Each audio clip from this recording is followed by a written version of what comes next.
안녕하세요. 자식들만 생각하면 가슴이 미어지는 60대 아버지입니다.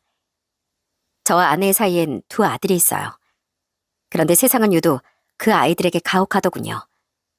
아주 커다란 불행이 각각 하나씩 저희 아이들의 인생을 덮치더라고요. 부모로서 그 모습을 지켜보는 건 가슴이 찢어지는 일이었는데요. 오늘은 그 아픈 이야기들을 조금 나누고자 합니다. 잠시 시간을 내어 이야기를 들어주신다면 정말 감사할 것 같아요. 제가 누군가의 아버지이듯 제게도 아버지가 계셨습니다. 저희 아버진 정말 성실한 분이었어요. 당시 아주 어린 시절에 제가 살던 시골엔 아직 소작농이라는 개념이 있었는데 아버진 소작농으로 일하며 정말 열심히 돈을 모으셨어요. 어머니는 아버지와 함께 아버지가 벌어오신 돈을 악착같이 모으셨고 두 분은 그 돈으로 저와 누님들을 데리고 서울로 상경하셨죠.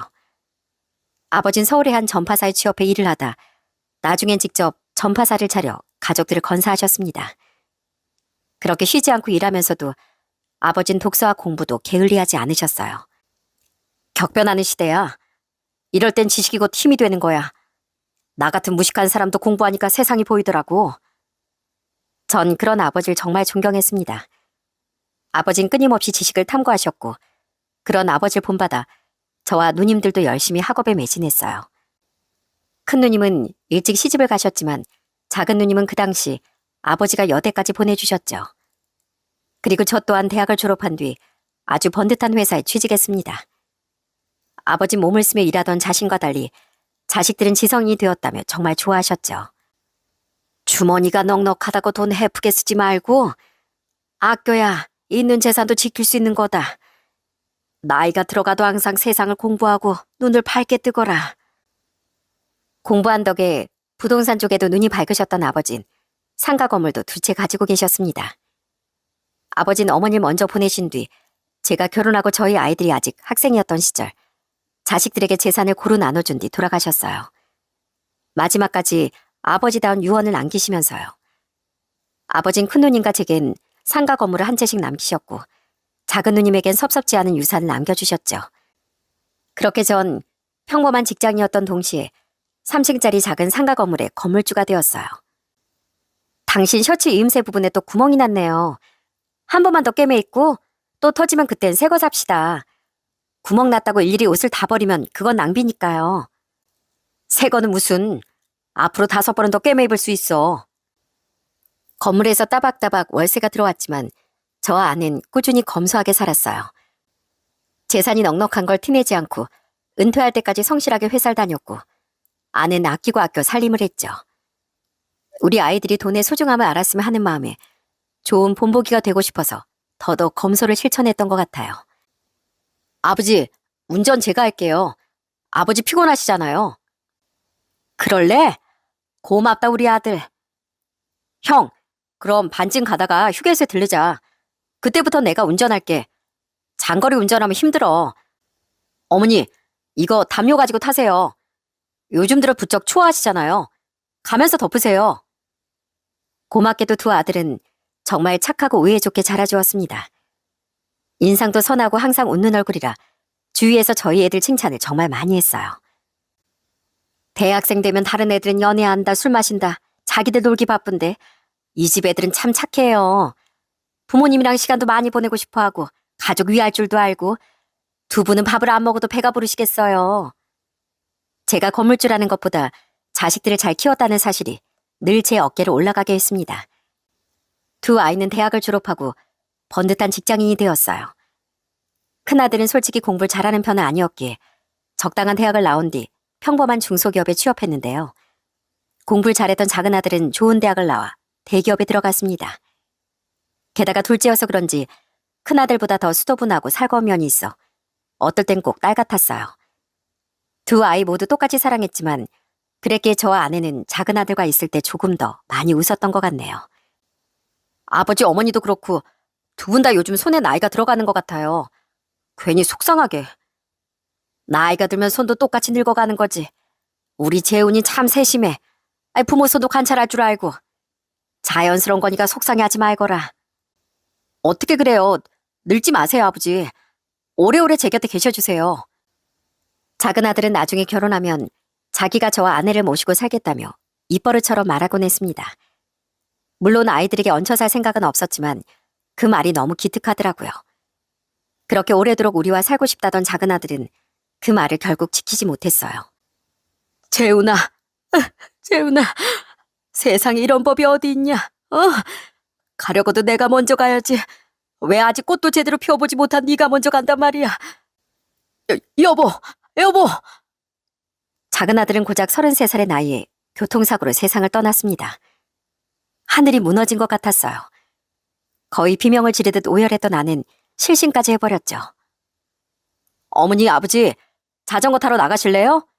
밖에 날씨가 좋더라고요. 제가 도시락도 쌀게요. 우리 같이 나가서 바람 쐬고 와요. 얼른요. 작은 아들이 떠나간 후 저희 집은 1년이 넘게 초상집과도 같았습니다.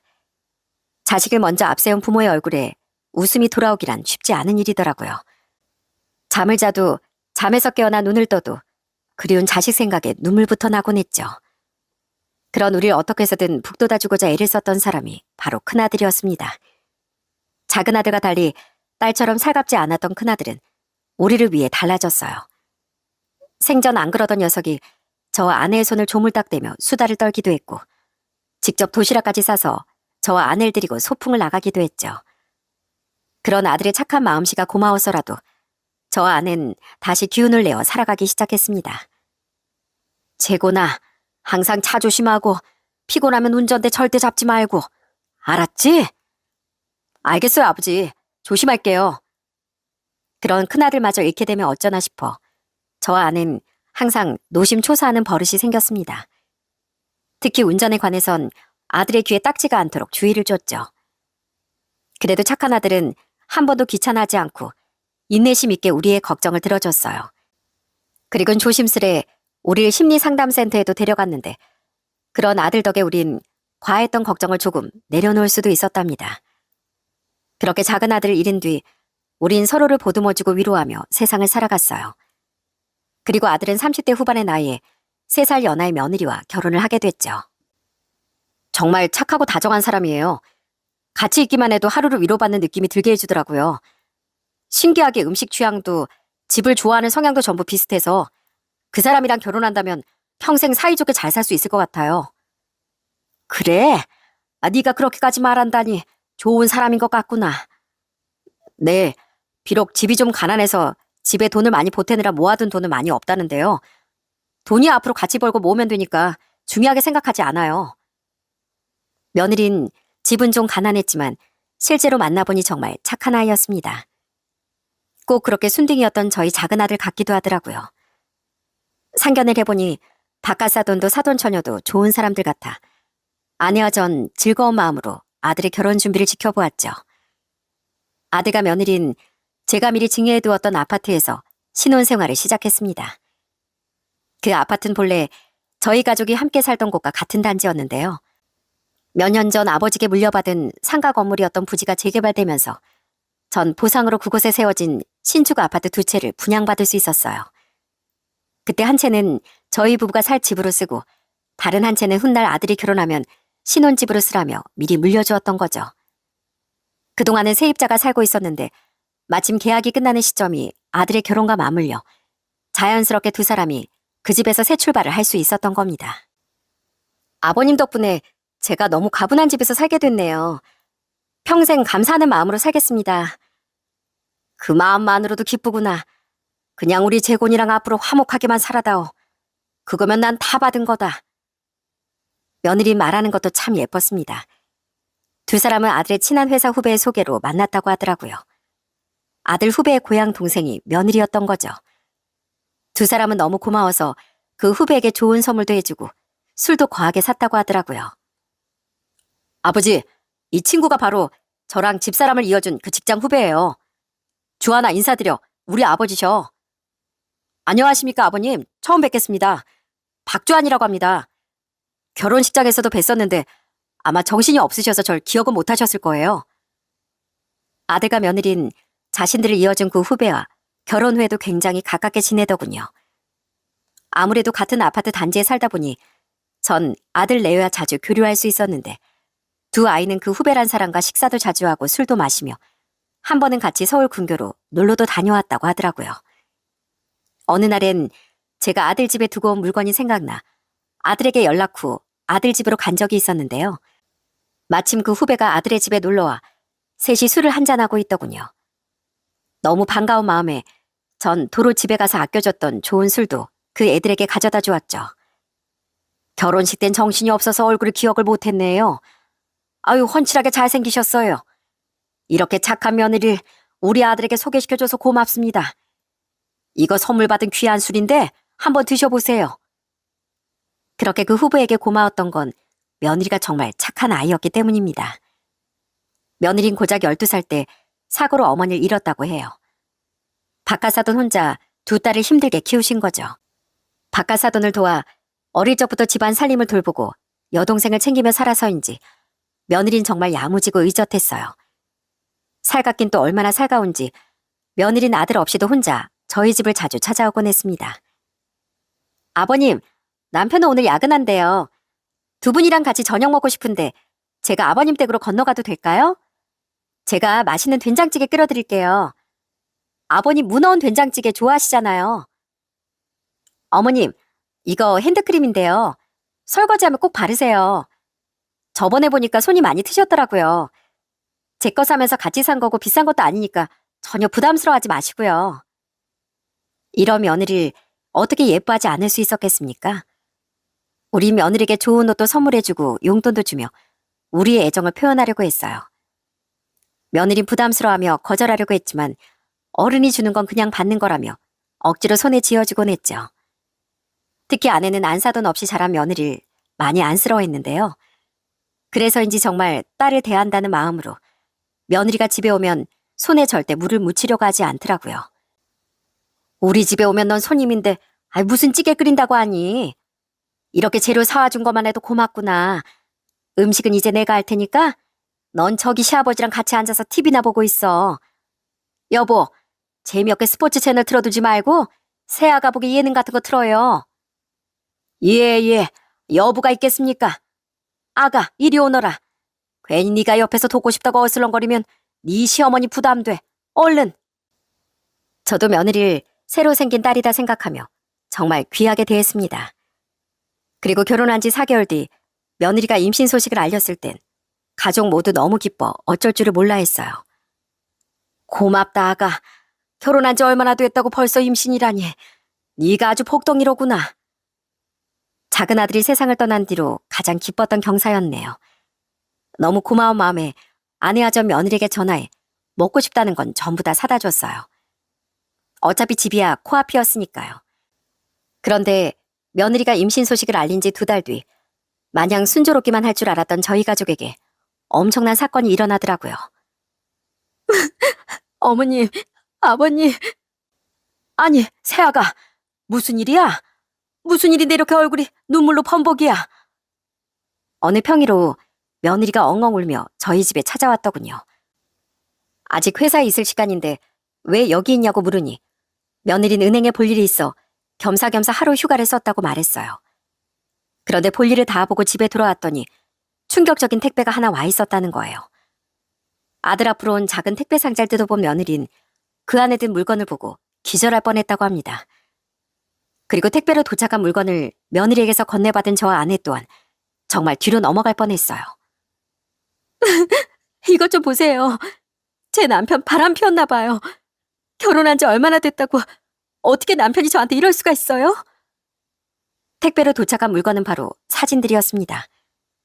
사진 속엔 저희 아들이 웬 여자와 다정한 모습을 연출하고 있더라고요. 술에 취한 건지 잠든 건지 대부분 눈이 풀려 있거나 잠들어 있긴 했지만 분명한 건 우리가 봐도 아들이 외도를 한 것 같았다는 겁니다. 며느린 함께 동봉되어 있던 거라며 우리에게 웬 쪽지도 보여줬어요. 내 번호 알지, 오빠? 왜 내 전화 계속 피해? 나 이렇게 증거도 다 가지고 있는데 자꾸 연락 안 받으면 오빠 와이프한테 나랑 찐한 시간 보냈던 거 다 말해버린다? 싫으면 연락해. 우리 건설적인 얘기 해보자고. 운 나쁘게 오빠 와이프가 먼저 이걸 보게 되면 뭐 그땐 미안. 이혼하게 되면 내 품으로 와. 분명 남편이랑 바람 피운 여자가 그걸로 뭐라도 뜯어내려는 수작인 게 뻔해요. 제가 오늘 휴가를 써서 그걸 먼저 못 봤으면 감쪽같이 계속 모를 뻔했다고요. 어떻게 그 인간이 저한테 이럴 수가 있어요? 네?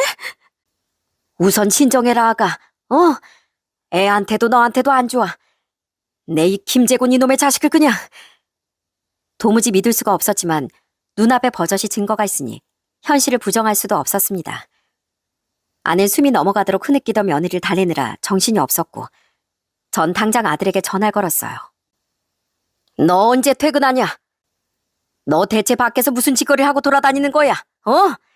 너 퇴근하면 당장 우리 집으로 튀어와. 네가 바람 피웠다는 증거 사진, 너랑 놀아놨다던 여자가 택배로 다 보냈다. 그걸 지금 새아가가 보고 뒤로 넘어가기 직전이야. 엉엉 우는 며느리를 겨우 달래고 나니 조퇴라도 한 건지 아들이 집에 도착했더군요. 사진들과 쪽지를 본 아들은 사태 파악을 한 건지 얼굴이 파랗게 질렸습니다. 그리고 냅다 무릎을 꿇곤 전부 실토를 하더라고요. 얼른 어떻게 된 일인지 전부 말해. 그리고 새아가한테 손이 발이 되도록 빌어. 헤어지자고 하면 헤어지고 혀를 깨물라면 깨물어. 잘못했어요, 아버지, 어머니. 여보, 정말 미안해. 근데 저도 진짜 미치겠어요. 기억이 하나도 안 난다고요. 그게 무슨 말이야? 사건의 정황은 이러하더군요. 얼마 전 아들은 자신의 후배와 둘이 술을 진탕 마셨다고 합니다. 그 후배는 고향으로 내려가고 싶다며 회사를 그만두었다고 해요. 퇴사 기념으로 남편과 후배는 그날 코가 삐뚤어지도록 새벽까지 술을 마셨던 겁니다. 며느리 임신 중이라 함께 할 수 없었지만 그 후배도 저희 아들도 철석같이 믿었기에 아들이 늦게까지 집에 들어오지 않았어도 걱정하지 않았다고 해요. 아들은 그날 아침에 들어왔는데 대리를 불러 집으로 왔다가 차에서 그만 잠들었다는 핑계를 댔다고 하더라고요. 실은 그거 거짓말이었어요. 술을 얼마나 마셨는지 그날 저 필름이 끊겼었어요. 근데 아침에 눈을 떠보니까 웬 숙박업소더라고요. 심지어 제 옆에 난생 처음 보는 여자까지 있었고요. 제가 아무리 취해도 생전 실수도 안 하고 필름이 끊긴 적도 없었는데 너무 당황스러웠어요. 대체 무슨 일인가 싶고 겁도 나서 우선 그 여자를 두고 도망치듯 나왔는데 아무리 기억을 해보려고 해도 머리만 아프고 기억이 안 나더라고요. 아들은 술에 취해 해서는 안 되는 실수를 했던 겁니다. 급하게 그 후배에게 전화를 걸어 전날 일에 대해 물었더니 그 후배는 이렇게 말했다고 해요. 기억 안 나요, 형? 형이 너무 취해서 우리 3차로 갔던 술집을 끝으로 헤어졌잖아요. 형 대리기사 오는 거 보고 간다고 해도 자꾸 형이 먼저 가라고 화를 내서 저 먼저 택시 타고 집으로 왔는데 형 바로 집에 안 가셨어요? 아니야. 집에 왔는데 차에서 잠들었어. 기억이 안 나서 물어본 거야. 그럼 쉬어라. 하지만 그 통화는 아들의 기억을 더 미궁에 빠뜨릴 뿐이었다고 하더라고요. 우선 거짓말을 했던 아들은 엄청난 죄책감에 시달렸다고 해요. 그런데 그 와중에 그날 오후 그 여자에게 전화가 걸려왔다고 합니다. 모르는 번호로 전화가 오길래 받아봤더니 그 여자였던 거예요. 오빠, 왜 말도 없이 갔어? 서운해. 이러는데 진짜 귀신이라도 본 줄 알았어요. 어떻게 제 번호를 알았냐고 하니까 전날 제가 자기한테 여보 자기 하면서 제 번호도 알려줬다더라고요. 유부남인 것도 다 말했다고요. 제가 무슨 어디 술집에서 혼자 술을 마시다 친구들이랑 술을 먹던 자기를 꼬셨다는데 뭐가 기억이 나야 말이죠. 무서워서 2번 다시 연락하지 말라고 하고 전화를 끊었는데 그 뒤로도 계속 전화가 오는 거예요. 아들은 너무 무서워 그 여자의 번호를 차단해버렸다더군요. 그 뒤로 조마조마한 마음으로 하루하루를 버티고 있었는데 그 여자가 나쁜 마음을 품고 집으로 그런 사진까지 보냈던 겁니다. 집 주소는 어떻게 알았는지 모르겠다는데 지금 그게 중요한가요? 저는 집에 있던 효자손을 들고 아들을 마구 후려쳤습니다. 술을 마시려거든 사람처럼 마셔야지. 어디서 이런 되먹지 못한 짓을 해? 네가 사람이야? 어떻게 임신한 아내를 두고 그런 짓을 벌일 수가 있어? 그냥 나가서 혀를 확 깨물어라. 아예 살지 마. 죄송합니다. 정말 죄송합니다. 여보, 정말 미안해. 진짜 내가 왜 그랬는지 이해가 안 돼. 기억이라도 나면 그나마 나은데 기억도 안 나서 미칠 것 같다고. 그런데 이렇게 증거사진까지 있다니까 내가 그런 게 맞는 거겠지. 미안해, 여보. 내가 정말 죽을 죄를 지었어. 아들은 엉엉 울며 며느리에게 용서를 빌더군요. 하지만 그게 쉽게 용서가 되겠습니까? 며느리는 오열하며 아들에게 리모컨이며 휴지곽 등을 사정없이 던져댔어요. 사과하면 끝인 줄 알아? 어떻게 나한테 이럴 수가 있어. 평생 내 눈에서 눈물 안 나게 해주겠다며. 뱃속 우리 애한테 부끄럽지도 않아? 난 이대로 못 살아. 못 산다고. 그렇다고 아직 태어나지도 않은 애 나 혼자 키울 수도 없는데 이제 어쩔 거야? 어떡할 거냐고. 내 인생 물어내, 이 사기꾼아. 미안해, 여보. 정말 잘못했어. 아들은 차마 용서해달라는 말도 하지 못한 채 계속 용서를 구하더라고요. 악을 쓰던 며느린 무리가 온 듯 바닥에 풀썩 주저앉더군요. 아가! 아이고, 아가! 우린 너무 놀라서 우선 급하게 며느리를 응급실로 데려갔습니다. 다행히 며느리에게도 태아에게도 이상은 없었지만 정말 심령 감수했죠. 이후 며느리는 집을 나가진 않았지만 그 원망과 분노는 사그라들지 않았어요. 저와 아내라도 가서 며느리의 다친 마음을 안아주고 싶었건만 그 상황에 그건 당연히 역효과일 것 같아 우선 잠자코 상황을 지켜봤습니다. 아들에게만 전화를 걸어보면서요. 세아가 너 어떻냐? 계속 스트레스 받으면 애한테 악영이 안 가고 세아가 몸도 상할 텐데. 매일 울어요. 자기 인생 이제 어떡하냐고요. 그냥 차라리 아직 혼인신고도 안 한 거 이대로 갈라서자길래 다 수용하겠다고. 알겠다고 했는데 붙잡지도 않냐면서 또 울고 그럼 한 번만 용서해주면 두 번 다시 안 그러겠다. 평생 당신이 하라면 하고 가라면 가면서 숨도 허락받고 쉬면서 살겠다고 했더니 이대로 어떻게 사냐면 또 울고. 대체 어떻게 해야 될지 모르겠어요. 전 고통받아도 싸지만 이대로 가다간 집사람이랑 애한테 큰 문제가 생길까봐 그게 두려워요. 제가 대체 왜 그랬을까요? 제발 기억이라도 나면 좋겠어요. 새아가가 화내면 미안하다고 하고 욕을 하면 먹어. 넌 그래도 싸. 근데 너희 아직 혼인신고 안 했어? 임신한 거 알았을 때 바로 한 줄 알았더니만. 구청 가기 귀찮다면서 집사람이 천천히 해도 상관없다고 하더라고요. 그래서 그냥 애 태어나기 전에만 천천히 하려고 했죠. 아무튼 너 내가 새아가랑 뱃속에만 아니었으면 내 손으로 아주 아작을 내줬을 거다. 며느리도 아들도 그렇게 지옥 같은 시간을 보내고 있었습니다. 그러다 한 번은 며느리가 직장도 쉬고 가출까지 했더군요. 이럴 수도 저럴 수도 없게 된 막막한 인생을 더 살 자신이 없다는 문자를 남기고서요. 당연히 집안은 발칵 뒤집어졌고 우린 경찰에 신고해 며느리를 찾아다녔습니다. 며느리가 너무 큰 충격으로 혹여 나쁜 마음까지 먹었을까 봐요. 다행히 며느리는 아무 문제 없이 집으로 돌아올 수 있었지만 정말 모두 가슴을 크게 쓸어내렸답니다. 어머님, 아버님, 그동안 너무 걱정 끼쳐드려서 죄송해요. 이미 돌이킬 수 없는 거 그냥 저랑 남편 앞으로 다 잊고 다시 잘 지내보기로 했어요. 솔직히 다 잊을 순 없겠지만 그래도 뱃속 우리 아이를 생각하려고요. 고맙다, 아가. 그 못난 놈을 받아줘서 정말 고맙다. 그렇게 3주 정도 지났던 어느 날 며느리는 아들과 함께 저희 집에 와서 이렇게 말하더군요. 너무 고맙고 미안했죠. 아들은 그런 며느리 옆에서 여전히 고개도 들지 못했습니다. 그런데 그로부터 며칠 뒤 저는 그 사건의 더 엄청난 내막을 알게 되고 말았어요. 집에 있던 전 그날 회사에 있던 아들에게 전화 한 통을 받았습니다. 아버지, 정말 죄송한데 저희 집에 잠깐만 가봐 주시면 안 될까요? 오늘 정수기 업체에서 점검하고 필터도 갈아준다고 방문한다고 했는데 제가 정신이 없어서 깜빡했어요. 원래 제가 겸사겸사 다른 볼일도 볼 겸 오늘 휴가 쓰려고 했는데 부탁드려요. 아들도 며느리도 직장에 가 있었기에 전 흔쾌히 아들의 집으로 향했습니다. 전 아들이 알려준 현관문 비밀번호를 치고 집에 들어갔어요.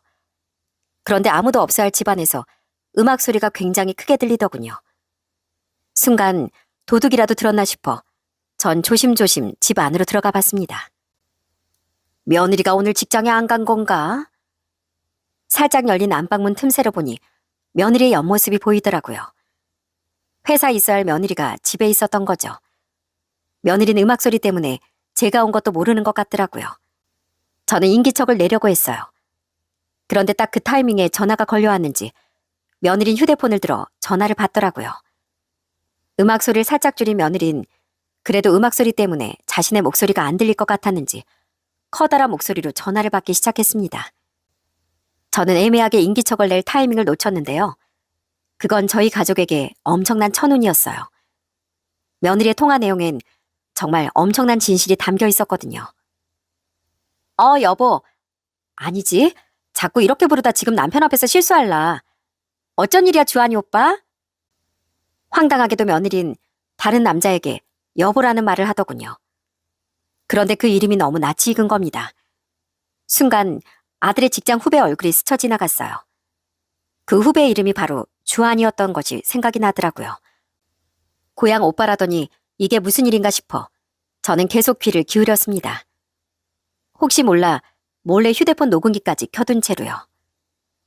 아, 이 집 명의 언제 바꾸냐고? 아이, 왜 이렇게 참을성이 없어. 좀 기다려봐. 다음 주에 김재곤 그 인간이 이 집 내 명의로 바꿔준다고 했으니까. 그 멍청한 인간, 오빠랑 나랑 짜고 사람까지 고용해서 만들어준 작전에 걸린 줄도 모르고 너무 웃기지 않아? 그 인간, 오빠가 일부러 계속 독한 술 먹이고 자기를 만취하게 하려고 했던 거 상상도 못하고 계속 자기가 술 조절 못하고 취해서 실수까지 한 줄 알지.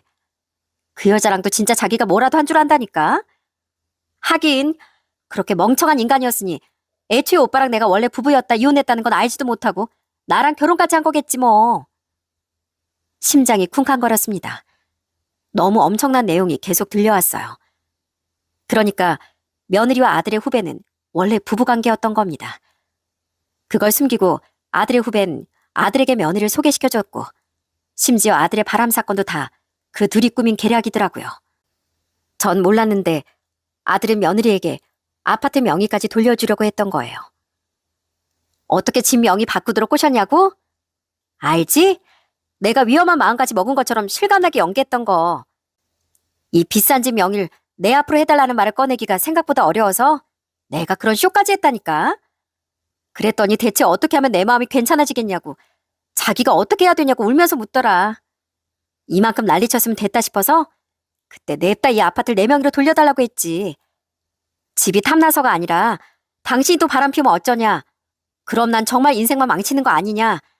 나도 믿을 만한 안전장치 하나는 있어야 될 거 아니냐고 말했어. 그러니까 결국 알겠다고 하더라. 며느린 처음부터 끝까지 전부 거짓투성인 사기꾼이었더군요. 그 뒤의 내용을 들어보고 앞뒤를 끼워 맞춰 정리해보자면 대충 이런 상황인 것 같았어요. 일찍 결혼했던 두 사람은 아들 후배의 무리한 주식 투자 노름으로 많은 빚이 생겼다고 합니다. 그 돈 때문에 엄청나게 다투다 결국 이혼을 했었다네요. 그 후배는 그 뒤 정신 차리고 취업 자리를 알아보다 제 아들이 다니던 회사에 입사했던 거죠.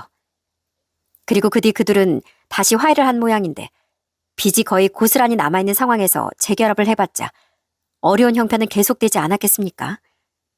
그때 그들은 마침 그 후배와 친하게 지내고 있었던 저희 아들을 이용할 계획을 세웠던 거예요. 자기 앞으로 된 서울에 아파트도 있고 집도 잘 사는 호구가 있다는 당신 말에 내가 얼마나 신나했었는지 기억나지? 당신이 김재곤 그 인간이랑 친해져서 자주 술을 마시지 않았다면 그런 재산 사정 어떻게 알았겠어. 진짜 돈 냄새는 기가 막히게 맡는다니까. 근데 막상 연애할 때도 결혼하고 나서도 보니까 그 인간 더 순진한 호구더라. 이래서 좋은 집에서 화초처럼 자란 인간들은 다루기가 쉽다니까. 돈 주고 고용했던 그 여자? 당연히 잘 정리했지. 여기 시부모가 그 여자를 돈을 요구한 죄로 신고하자고 하길래 그거 무마하느라 애 좀 먹었지 뭐. 진짜 죄 있는 내 남편인데 그런 여자 신고해서 뭐가 낫겠냐고. 그냥 내버려 두라고 겨우 말렸다고. 며느린 저와 아내도 모두 느슨해 빠진 호구라며 비웃더군요. 그러니까 아들은 술김에 했던 말로 돈이 필요했던 그들의 표적이 됐던 겁니다. 며느리는 아들의 돈을 노리고 결혼을 했고 아들 명의 아파트를 빼앗아서 팔아 그걸로 후배의 빚도 갚고 둘이 새 출발을 하려고 한 거죠. 이 집 시세가 많이 올라서 지금 무려 15억이야, 15억. 우리가 언제 그런 돈을 만져보겠어. 오빠 아직 서울에 있지? 남편이 이 집 명의 내 앞으로 바꿔주면 바로 그 인간 몰래 팔아버릴 테니까 우리 그 돈 가지고 빨리 나르자고. 조금만 기다려. 우리 이제 고생 끝 행복 시작이야. 배속 우리 아이도 아주 떵떵거리면서 살게 해주자고. 혹시 지금 남편애 아니냐고? 아유, 절대 아니야. 시기를 계산해보니까 오빠 아이가 틀림없어. 멍청한 이 집 인간들은 당연히 생각도 못하고 있겠지만. 너무 충격을 많이 받은 나머지 전 거의 뒤로 넘어가기 일보 직전이었습니다. 심지어 며느린 며칠 전 이미 회사까지 그만둔 뒤였다네요. 아들에겐 출근하는 척하면서 며느린 계속 집에 있었던 겁니다. 이미 그놈도 며느리도 직장을 그만두고 도망칠 준비를 다 하고 있었던 거예요. 이제 그들에게 남은 건 저희 아들이 명의를 바꿔준 뒤에 아파트를 몰래 팔아치우는 일 하나뿐이었던 거죠. 그제야 왜 며느리가 아들에게 택배를 보낸 여자를 신고도 못하게 하고 아들과의 혼인신고도 미뤘었는지 알겠더군요. 세상에 이런 무서운 범죄를 우리 아들이 당하게 됐나 싶어 온몸에 소름이 돋았습니다. 아, 배고프다. 우리 뱃속 아가가 밥 달라고 하나 봐. 끊어, 오빠. 내가 사랑하는 거 알지? 우리 얼른 다시 재혼해서 잘 살자. 조금만 기다려. 제가 듣고 있는 줄도 모르고 실컷 떠들던 며느린 드디어 전화를 끊더군요. 저 또한 휴대폰 녹음을 끄고 잠시 고민하다 며느리 불렀습니다. 아무 일도 없었던 것처럼 애써 표정 관리를 하면서요. 아가, 집에 있었니? 어머, 깜짝이야. 아버님, 언제부터 거길? 나, 지금 왔다. 재곤이가 오늘 정수기 점검 오기로 한 날이라고 집 비밀번호 알려주면서 잠깐만 가봐달라고 하더구나. 근데 와보니까 네가 있더구나. 회사는 안 갔어? 아, 머리가 아파서 출근하자마자 조퇴했어요. 근데 아버님, 혹시 저 통화하는 소리 들으셨어요? 뭔가 통화하는 것 같긴 했는데 음악 소리가 커서 하나도 못 들었다. 그래요? 꼭 죄진 사람처럼 왜 그러냐? 밥은 먹었니? 내가 맛있는 거 사줄까? 그래, 머리는 좀 어때? 괜찮아요. 좀 쉬니까 나아졌어요. 밥은 좀 쉬었다가 이따가 먹을게요. 정수기 점검은 제가 있으니까 그냥 가셔도 돼요, 아버님. 절 보고 소스라치게 놀란 며느린 당황해서 절 우선 돌려보내려고 하더군요. 전 끝까지 인자한 시아버지인 척 연기라며 그 집에서 나왔죠. 하지만 제가 향한 곳은 저희 집이 아니라 경찰서였습니다. 저는 제가 녹음한 파일을 들려주며 며느리와 그 후배를 신고했어요. 바로 며느리에게 아는 척을 하지 않았던 건 혹시 제대로 된 증거가 나오기 전에 그들이 도주라도 할까봐 염려됐기 때문이었죠. 그 연놈들이 작정하고 우리 아들한테 접근해서 아파트를 가로채려고 했습니다. 순진한 우리 아들을 속이고 우리 모두를 기만했다고요. 이 사기꾼들 꼭 제대로 수사해 주시길 바랍니다. 그리고 그날 저녁 전 퇴근한 아들을 며느리 몰래 집으로 불렀어요. 그리고 녹음 파일을 들려주며 그 엄청난 진실에 대해 알려주었죠. 당연히 아들은 크게 분노하더니 분한 나머지 눈물까지 흘리더라고요. 어쩐지 이상했어요. 제가 생전 그런 실수를 한 적이 없었는데. 미안하다, 재곤아. 우리가 널 끝까지 믿어줬어야 했다. 아니에요. 저조차도 속아 넘어갔는데 당연히 그러실 수밖에 없었겠죠. 제가 그 둘을 얼마나 믿었는데 어떻게 그런 무서운 짓을 벌일 수가 있어요? 바보처럼 당한 제 자신이 너무 부끄러워요. 전 바보처럼 집사람한테 미안해서 진짜 집 명의까지 넘겨주려고 했는데. 아니야. 잘못은 그놈들이 했는데 네가 왜 자책을 해? 아무튼 아직 네가 명의를 바꾸기 전에 내가 그 통화를 듣게 된 게 조상님이 도운 일이다. 경찰이 증거를 제대로 수집하기 전까지 그 연놈들 도망가지도 모르니까 너도 모르는 척하고 있거라. 힘들겠지만 제대로 응징해줘야 할 거 아니냐. 예, 아버지. 그리고 감사해요. 아버지가 제 인생을 구해주신 거예요. 아버지가 아니었으면 정말 어떻게 됐을지 상상만 해도 끔찍해요. 옆에서 함께 듣던 아내도 큰 충격에 입을 다물지 못했습니다. 저희 셋 모두 배신감이 엄청났어요. 그도 그럴 것이 며느린 저희 앞에서 정말 착한 며느리 연기를 잘했었거든요. 게다가 바깥사돈과 사돈처녀까지 다 만났었는데 어떻게 그런 무서운 상상을 할 수 있었겠어요?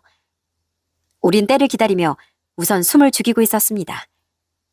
경찰은 제 녹음 파일을 수사 단서로 활용해 아들이 후배와 술을 마셨던 술집과 아들이 잠에서 깼을 때 있었다던 숙박업소 주변 CCTV 자료를 모두 확보하고 그들의 사기 행각에 대한 수사를 이어갔어요. 다행히 CCTV엔 그 후배라는 놈이 직접 정신을 제대로 차리지 못하는 아들을 데리고 숙박업소에 들어가는 것까지 고스란히 찍혀서 남아있었더라고요. 시간이 좀 흘러서 걱정했는데 다행이었죠. 이외에도 촘촘한 수사 끝에 어느 정도 증거를 수집한 경찰은 드디어 일주일 뒤 며느리와 아들의 후배를 소환했습니다.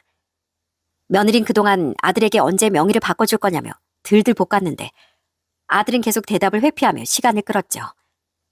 그들이 소환 조사를 받은 날, 전 일부러 아들의 집에 가서 며느리를 기다리고 있었어요. 그동안 참아왔던 울분을 토해내려고요. 그리고 조사를 마치고 귀가한 며느리 옆엔 그 후배란 놈까지 함께더군요. 여보, 아버님도 와 계셨네요. 사기꾼 기집애가 어디다 대고 아버님이라 소리를 해. 내가 그동안 오늘이 오길 기다리면서 얼마나 화를 참았는지 아냐?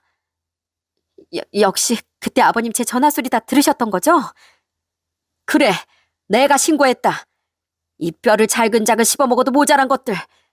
감히 우리 아들을, 우리 가족을 우롱해? 잘못했어요, 아버님. 여보, 잘못했어. 우리가 이렇게 무릎 꿇고 사과할게. 제발 선처 좀 해줘. 이대로면 우리 감옥 갈지도 몰라.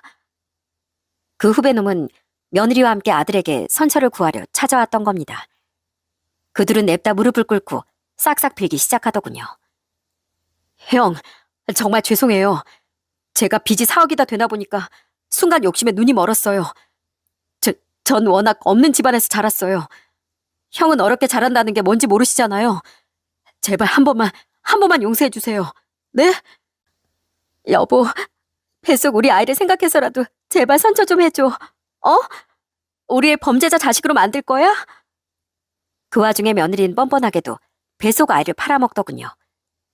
그들을 노려보고 있던 아들은 기가 찼는지 코웃음을 치며 소리쳤죠. 네? 그의 저놈애라며? 당신 입으로 그랬다며? 근데 감히 내 앞에서 애를 들먹여? 전에 당신이 나한테 한 말 그대로 돌려줄게. 애한테 부끄럽지도 않아? 어떻게 이따 무서운 사기를 칠 수가 있어? 니들 같은 인간들이 부모라니 그 애가 불쌍하다 불쌍해. 아니야. 이게 당신 애야. 솔직히 애가 태어나기 전까지 정확하게 확인도 못하잖아. 아니? 그 앤 저놈 애야. 그리고 만약 그 애가 내 애라면 그때 애만 나한테 보내. 애는 내가 키울 테니까. 그러니까 넌 감옥에 가든 뭐라든 정당한 법의 처벌을 받아야 할 거야. 박주환 너도 마찬가지야. 내가 후배라고 그렇게 잘해줬는데 고마운 줄은 모르고 사람을 벗겨먹으려고 들어? 너희들 다 내가 절대 가만 안 놔둘 거야. 내가 니들 정식 고소까지 해서 확실하게 처벌해달라고 할 거야. 절대 선처는 없을 줄 알아. 아버님, 제 뱃속애가 진짜 아버님 손주일지도 모르는데 진짜로 저 감옥에 보내실 거예요? 네? 내가 아버님이라고 부르지 말랬지? 어디 엄마 자격도 없는 애가 자꾸 애를 들먹여. 잘해주는 애도 모르고 감히 내 아들을, 네가 감히. 당장 짐 싸서 여기서 나가라. 우리 아들 집에서 나가. 어차피 니들 혼인신고한 사이도 아니니까 그대로 몸만 나가라고. 저 아들은 싹싹 빌던 그들을 집에서 쫓아내버렸습니다. 더 기가 막혔던 건 수사 결과 상견례와 결혼식 때 봤던 바깥사돈과 사돈처녀도 전부 거짓이었다는 거예요. 그들은 그냥 돈을 주고 고용당한 사람들이더군요. 며느린 결혼 생활 동안 자기 아빠와 동생이 바쁘다며 아들과 친정에 가길 꺼려했는데 그런 진실이 숨어 있었던 거죠. 아들은 며느리와 함께 결혼 후 딱 한 번 자기 처갈 찾아갔었는데 그때도 며느린 돈을 주고 같은 알바를 고용했었던 거죠. 실제로 며느리에겐 홀아버지와 여동생이 있긴 했는데 며느리가 과거 어떤 행동을 했었는지 모르겠지만 이미 절연을 당한 사이였다고 해요. 이후 아들은 집에 짐을 전부 빼서 저희 집으로 다시 들어왔습니다. 그리고 며느린 끝까지 포기하지 못하고 저희 집에 찾아와 또 선처를 부탁했어요.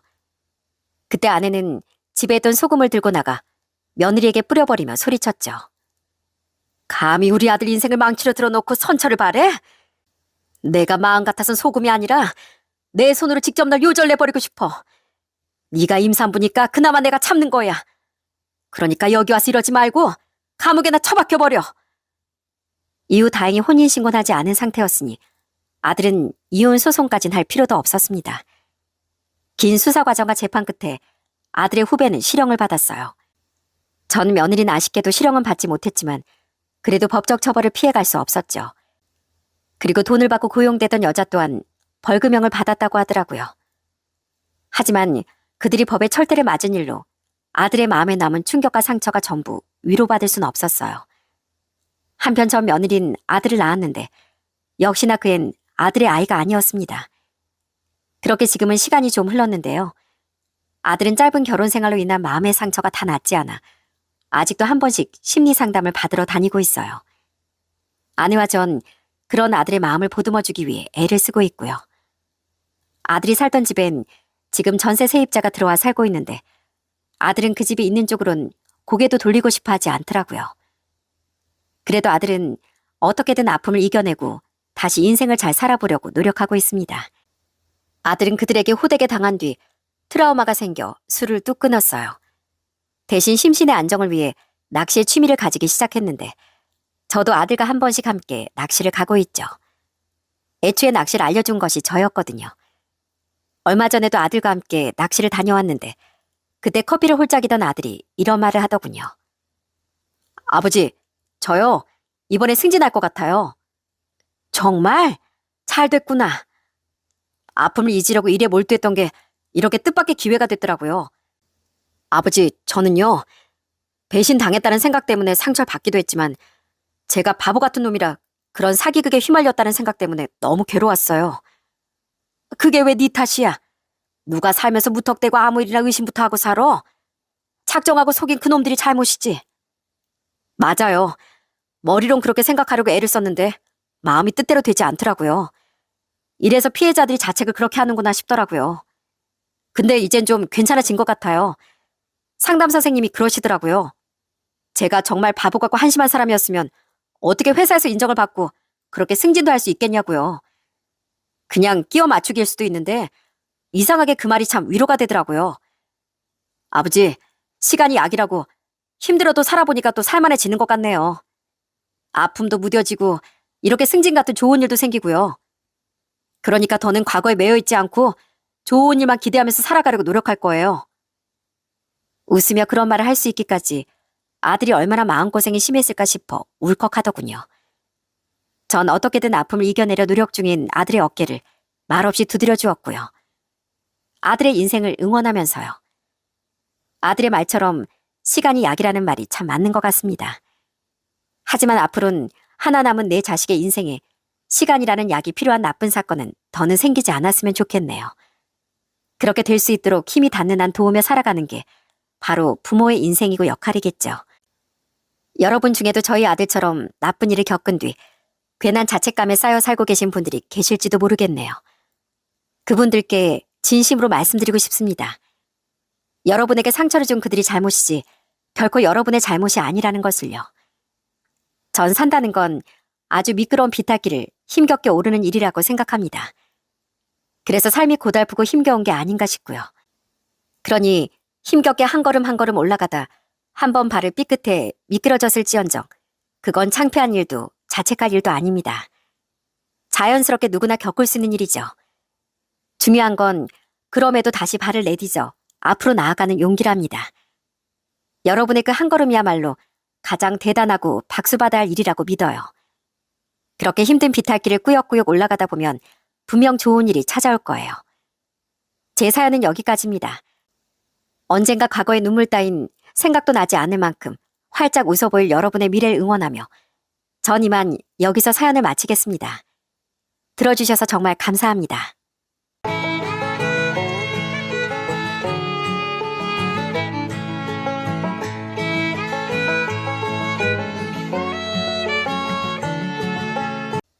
안녕하세요. 내로남불인 남편에게 통쾌한 한방을 날려주었던 지방에 사는 김현주라고 합니다. 저희 부모님은 정말 좋은 분들인데요. 다만 마음이 너무 여리고 약하시답니다. 그런데 이 남편이란 놈이 그런 저희 부모님의 약한 마음을 이용해 자꾸 이득을 취하려고 들더군요. 게다가 이미 저희에게 큰 도움을 주셨던 저희 부모님을 무시하며 자기 가족만 챙기려고 들더라고요. 제가 부모님을 챙기려 할 땐 그렇게 치를 떨더니 아주 내로남불인 인간이었죠. 그래서 전 그 인간을 통쾌하게 뻥 차버렸는데 그 길었던 이야기를 한번 풀어보겠습니다. 전 원래는 서울에서 꽤 먼 지방에서 나고 자랐어요. 저희 부모님은 일주일에 7일 내내 정말 하루도 안 쉬고 장사를 하셨는데요. 그 덕에 저희 집은 부를 많이 축적한 편이었습니다. 어릴 땐 그렇게 잘 살지 못했지만 제가 두 돌이 지났을 때부터 부모님이 시작한 갈빗집이 운 좋게 점점 유명세를 타며 옛말을 빌리자면 세간살이가 점점 늘어났대요. 막 졸부 이 정도는 아니었지만 부모님은 나중엔 우리가 살던 지방의 3층짜리 건물도 한 채 세우셨죠. 이게 다 너희 부모님이 착하게 살아서 그게 복으로 돌아온 거야. 너희 부모님 같은 사람들 없다. 그러니까 늘 아빠 엄마한테 잘해야 돼. 알겠지? 아빠는 삼남매 중 장남으로 저에겐 고모와 작은 아빠가 계셨습니다. 결혼한 뒤 각각 서울과 경기도에 살고 계시던 두 분은 아빠를 정말 좋아하고 따르셨어요. 아빠는 부모님을 일찍 여인 뒤 가장이 되어 고모와 작은 아빠를 부모처럼 키우셨다는데요. 중학교 진학부터 포기하며 남의 집 농사도 짓고 공장에도 다니며 고모와 작은 아빠를 공부시키셨다고 해요. 아빠는 나중이 되어서야 검정고시로 고졸 학력까지 취득하실 수 있었죠. 작은 아빠는 그런 아빠 덕에 그 힘든 형편에 대학까지 졸업할 수 있으셨다고 해요. 우리 결혼도 다 너희 부모님이 시켜주신 거야. 너희들 아빠도 아빠지만 너희들 엄마도 천사가 따로 없었어. 자기도 젊은 나이 시집와 시누이 시동생 데리고 살면서 밥 빨래 다 해주고 선자리도 발품 팔아서 다 알아봐주고 너희 부모님 우리에게 은인이야, 은인. 그렇게 늘 좋은 날만 가득했다면 얼마나 좋을까요? 행복했던 저희 집은 저와 6살 차이가 났던 저희 오빠로 인해 점점 수렁으로 빠지기 시작했습니다. 오빤 고등학교 1학년 때 학교에서 친구들에게 심한 소외를 당하며 등교 거부를 하기 시작했습니다. 부모님이 울며 설득도 하고 화도 내보셨지만 오빤 아예 방문을 잠그고 거실로도 나오지 않더라고요. 수철아, 밥 여기 나왔으니까 가지고 들어가서 먹어. 남기지 말고, 어? 부모님은 늘 닫혀있는 오빠의 방을 보며 애를 태우셨답니다. 결국 고등학교도 제대로 졸업하지 못한 오빤 거의 5년을 방에만 갇혀 힘든 시기를 보냈어요. 그런 오빠도 국방의 의무는 피하지 못했는데요. 부모님이 억지로라도 꾸준히 데려갔던 정신과에서 받은 우울증 진단으로 오빤 공익근무요원으로 복무하게 됐습니다. 그래도 계속 집에만 갇혀있던 오빠가 공익생활은 잘할 수 있을까? 부모님도 저도 걱정이 많았어요. 그런데 생각보다 사람들과 지내기가 수월했던 건지 오빠가 변해가기 시작하는 거예요. 처음엔 서툴고 불안해했지만 오빤 작은 업무들을 맡으며 서서히 자신감을 되찾아갔습니다. 오빤 점점 방에만 틀어박혀 있지 않고 가족들과 가끔 대화도 하고 밥도 식탁에서 먹었어요. 한 번씩 게임이나 인터넷 채팅으로 만난 사람들을 만나러 간다며 외출을 하기도 했고요. 수철아, 고맙다. 이렇게 다시 마음을 열어줘서 정말 고마워. 부모님은 이건 기적이라며 눈물을 흘리셨습니다. 심지어 오빤 복무 기간 동안 열심히 공부해 고졸 검정고시 시험까지 합격했어요. 이제야 저희 집안에 다시 평화가 찾아오나 싶더라고요. 하지만 그건 더 큰 불행의 시작이었던 겁니다. 어머니, 아버지, 저 친구랑 같이 두 분처럼 장사를 시작해보고 싶은데요. 좀 도와주시면 안 될까요? 게임에서 만난 친구가 베이킹을 오래 했다는데 같이 장사를 해보자고 하더라고요. 서울에서요. 오빠는 다시 민간인이 된 후 큰마음 먹고 한 직장에 취직했었습니다. 하지만 오빠는 직장에 잘 적응하지 못했고 그 짧은 기간에 2번이나 직장을 옮겼어요. 그리고 3번째 직장도 그만두더니 무슨 게임에서 만나 현실 친구가 된 사람과 동업을 하고 싶다며 부모님께 도움을 부탁하더군요. 그때가 제가 막 대학교에 들어갔을 때였죠. 사실상 오빠의 평범한 삶은 한번 포기하셨던 부모님은 그런 오빠의 부탁을 외면하지 못하고 들어주셨습니다. 어쨌든 당시 저희 집은 여유가 많았으니까요. 오빤 자긴 돈도 없으면서 서울에 무려 아파트 전세를 얻어달라고 했고 창업 비용도 만만치 않은 금액을 요구하더라고요. 나중에 한 사실인데 그 게임 친구라는 사람은 말만 동업이지 딱 1,000만 원만 투자했다고 합니다. 그리고 그런 오빠의 사업은 딱 4년을 버티고 망하고 말았어요. 큰 빚까지 지면서요. 어머니, 아버지, 제발 제 빚 좀 갚아주세요. 부모님이 해주셨던 그 비싼 전세집 보증금도 오빠는 월세로 돌리며 다 말아먹었다고 하더군요. 그동안 부모님이 도와주신 돈은 하나도 갚지 못한 오빠는 오히려 빚을 갚아달라고 애원을 했죠. 부모님 한숨을 쉬셨지만 그런 오빠의 빚을 전부 갚아주셨습니다. 전 그런 부모님을 말렸었어요. 엄마 아빠가 그 정도 도와주셨으면 그 뒷감당은 오빠가 할 줄도 알아야죠. 오빠 나이가 지금 몇인데요. 하지만 부모님이 2분의 돈으로 자식을 도우신다는데 제가 어쩔 수 있었겠어요? 그런데 오빤 계속해서 집안의 기둥을 뽑으려고 했습니다. 가게를 접은 후 우린 오빠가 집으로 다시 들어올 줄 알았어요. 그런데 오빠는 대뜸 웬 여자를 집에 인사시키더군요. 황당하게도 그 여잔 뱃속에 오빠의 아이를 임신하고 있었습니다. 어머니, 아버지, 이렇게 된 이상 저 이 여자 책임지고 싶어요. 제가 정말 염치 없다는 거 아는데 저 한 번만 더 도와주시면 안 될까요?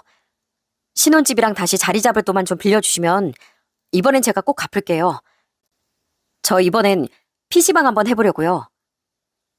부모님은 결국 오빠를 또 도와주셨답니다. 새언니와 뱃속의 아이를 위해서요. 저희 집이 재벌도 아닌데 계속 그렇게 큰 돈이 들어가니 돈이 남아났겠습니까? 그런데 오빤 지치질 않았어요.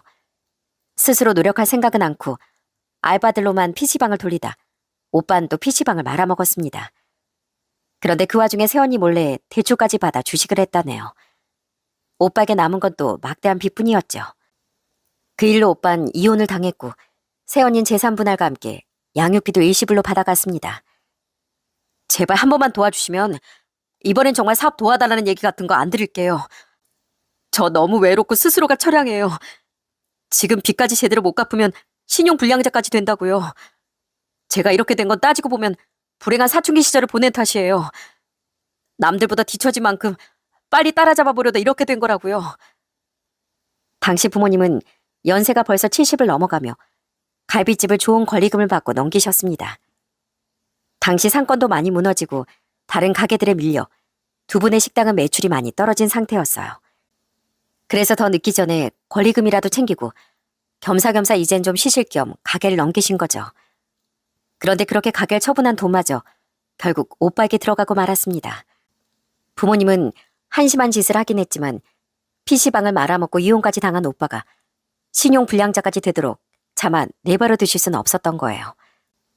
처음엔 죽이 되든 밥이 되든 알아서 하라며 도와주지 않으시려고 했는데 오빤 스스로 나쁜 선택까지 하려고 했었어요. 제가 보기엔 솔직히 딱 봐도 쇼인 것 같았는데 마음 약한 부모님은 결국 오빠에게 또 마음이 약해지셨던 거죠. 그 뒤 오빠는 어찌저찌 수중에 있는 돈으로 서울의 허름한 전셋집을 구하더라고요. 그리고는 한 공장에 취업해 이번엔 마음을 다잡았는지 꾸준히 일을 다니기 시작하더라고요.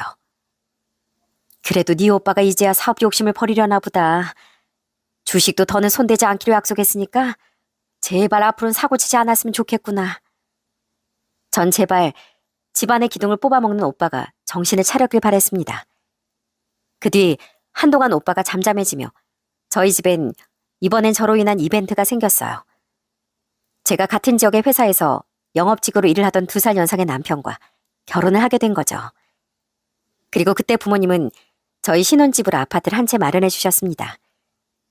이곳은 서울에 비해 집값이 많이 저렴한 편이라 가능했던 일이었죠. 엄마, 아빠, 두 분 오빠 때문에 돈도 많이 없으시잖아요. 그냥 그 돈 두 분 노후 자금으로 쓰세요. 아유, 아니다. 이건 너 결혼할 때 주려고 따로 빼놨던 돈이야.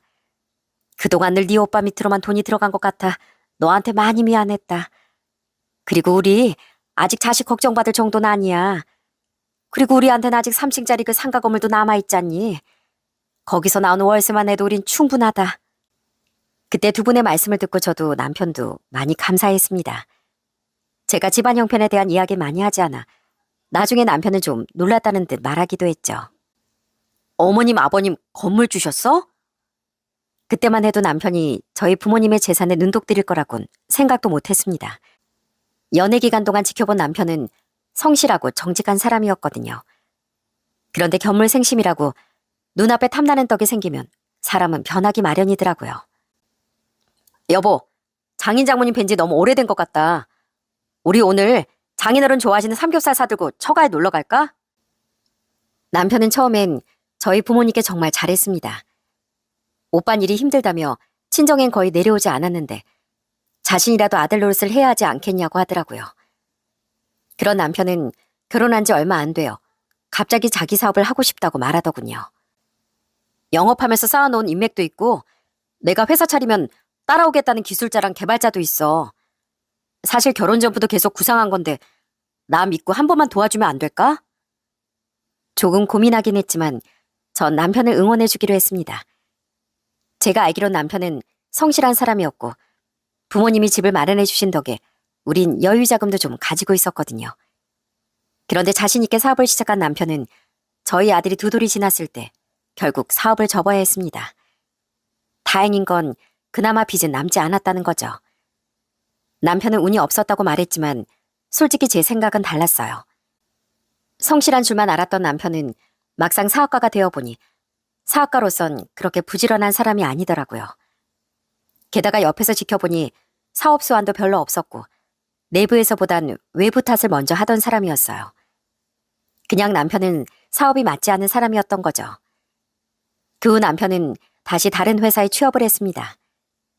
전보다 좋지 않은 조건으로 취업해 연봉이 어느 정도 높았던 저에 비해 벌이가 비교적 많이 적어졌었어요. 난 이런 데서 썩고 있을 사람이 아닌데. 남편은 자꾸만 불만스러운 듯 이런 말을 중얼거리더군요. 그러더니 언젠가부턴 친정에 가서 자꾸 이런 얘기를 꺼내는 겁니다.